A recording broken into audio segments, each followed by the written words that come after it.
It's your boy, Marky. And we back at it again with another reaction, man. Today we got why the Michael Jordan versus LeBron James debate should stop. Now, I already told y'all, I feel like this debate should have been stopped. And I ain't really got too much to say about this right here, but I'm gonna leave it to all y'all. I want y'all to spam the comments on why y'all think this debate should stop. You know what I'm saying? I already stated my opinions in a lot of videos on why this debate should stop. You know what I'm saying? I just feel like Michael Jordan is the GOAT. He's the greatest of all time. He paved the way to a lot of people, even his peers saying he the GOAT. You know what I'm saying? You don't even got to come out and tell the world he the GOAT. He just let the people, say it for him. And that's how it should be. You know what I'm saying? So we gonna get straight into this video. But before we start this video, make sure y'all like, comment, subscribe. We want to roll to 16K subs, man. I really appreciate all y'all so much for just tuning in to my reactions. If you're new to my channel, welcome to my channel, man. Turn on those bills because I post every single day, man. Every single day. Y'all let me know down below in the comment what I should react to next. Let's get straight into it. What's up, guys? Welcome back to the channel. And today I am back in a video, this time once again, for a look at LeBron James as well as Michael Jordan. And very quickly, I'm going to explain why the comparison of these two players, it should stop right now after the 2022 season. So with that being said, let's get right into the video. So obviously looking at both these players, they're all-time great NBA legends, and both these guys my Mount Rushmore NBA players. But when you really get down to it, when you nitpick their resumes, their careers, and just the overall body of work, there's a Grand Canyon-sized gap between Jordan and LeBron James. And one thing you have to look at in both these players is their mentality and how they approach the game. For Michael Jordan, he was a cold-blooded killer, much like Kobe as well as Larry Bird. When it came to the big-time moments on the biggest stage, he never shied away, and of course, never lost a series in NBA Finals. And even looking further than that, 9 times in Jordan's career, he played all 82 games. Back in the day, NBA players, playing every single game was something you took pride in and you had to do if you're a superstar player. LeBron James in his era, out of 19 years, has played every game only 1 time in his career, that being in 2018. Also, one major difference in their overall mentalities is that Jordan never demanded trades, never built a super team, and really never played GM for any of his rosters. For LeBron, he's built 3 different super teams, that being Miami, Cleveland, as well as LA. Sometimes it works, sometimes it doesn't. And speaking of those failures, in LeBron's career, he's responsible for the 2 most disappointing teams in NBA history, that being the 2011 Heat and the 2022 LA Lakers. Both teams had a big 3, they underachieved, and ultimately failed to win a championship in their respective seasons. When it comes to Michael Jordan and playing on a super team, I would argue he actually never did. But the one year you could argue was 1996, when he won 72 games, won the MVP, the All-Star MVP, the Finals MVP, was first team all-defense, as well as the scoring champion. The 96 Bulls had sky-high expectations with the big 3 of Rodman, Jordan, and Pippen. And unlike LeBron's big 3 this year, they came through and won the championship in dominant fashion. And speaking of Jordan's Bulls big 3, in 98, they were the oldest team in the NBA, as well as the oldest champion in NBA history, with an average age just above 32. That year, Rodman, he was 36, Jordan was 35, Pippen was 33, and Ron Harper was 34 years old. That was Michael Jordan's Bulls team in 1998, winning the championship as the oldest team in the NBA. LeBron this year in LA, with his big 3, and also the oldest roster, couldn't even make the play-in tournament, let alone the playoffs. And one last thing I do want to harp on when speaking of mentality, Michael Jordan played through severe injuries in his later years.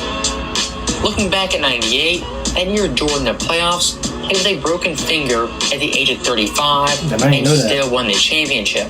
Scottie Pippen that year had a bad back. Dennis Rodman, he was borderline washed. Tony Kukoc and Steve Kerr couldn't hit a mid-range jump shot, and Ron Harper's knees had gone out. There were no excuses, no caveats, no explanations. That Bulls team still got the job done through severe injuries. And speaking of injuries, Michael Jordan from the Washington Wizards had his fair share. He had his knees drained multiple times, he had back injuries, and still in his last ever year, at age 40, played all 82 games in severe pain. This year in the NBA, looking at every player, only 5 guys have played every game. Now, for the second part of this video, while the Jordan-LeBron debate should stop, I want to go really in-depth and look at LeBron's black marks on his resume.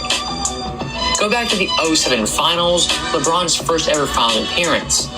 Of course, in this series, he was undermanned and his back was against the wall. But still, for that series, he had a pretty poor showing, only averaging 22, 7, and 6 with 5.8 turnovers on 36, 20, and 69 splits. That series, Cleveland was swept 4-0. You can make all the excuses you want. LeBron was young, his team wasn't good, he had to carry them. Say whatever you want. Well, look at Michael Jordan's career.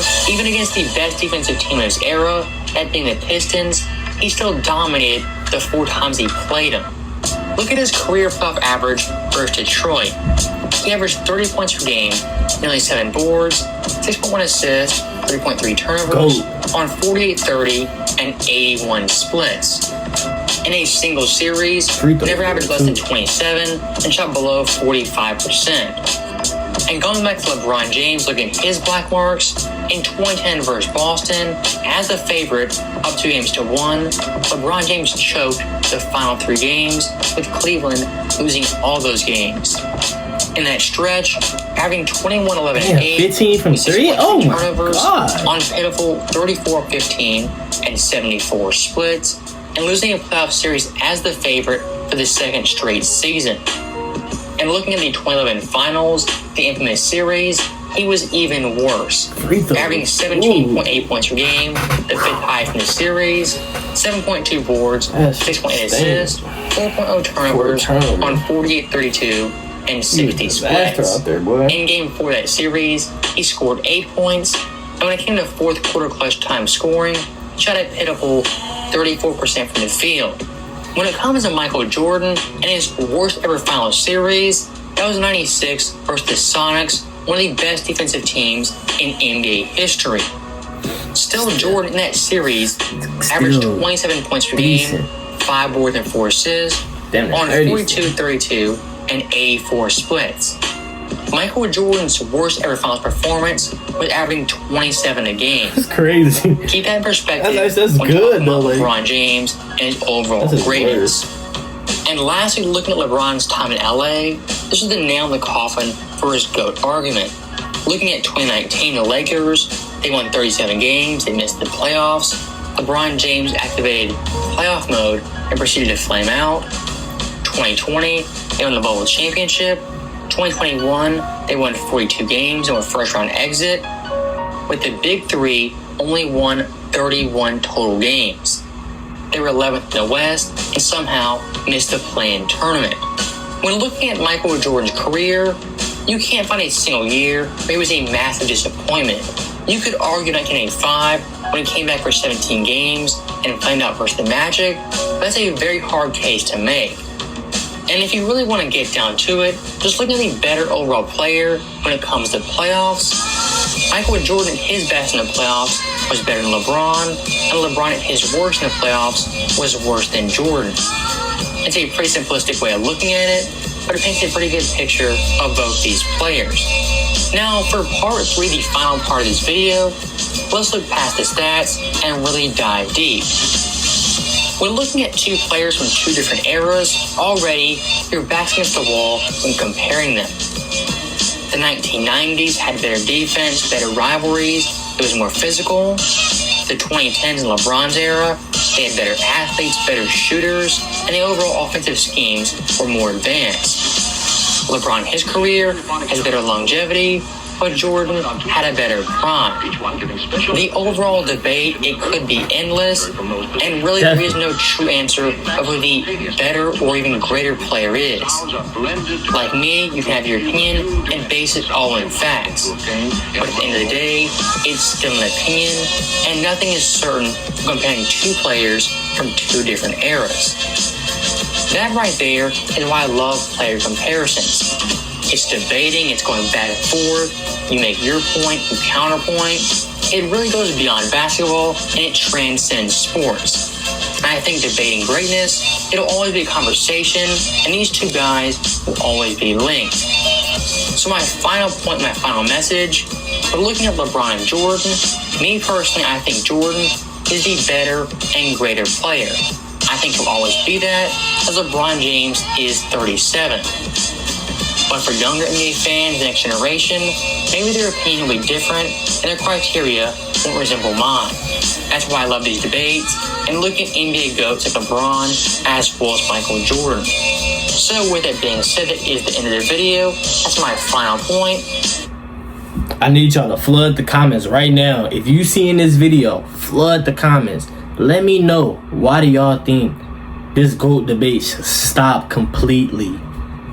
I want to hear from y'all. Like, I just want to hear from y'all. I'm going to look at the comments. I'm going to see what a lot of y'all got to say on why this should stop.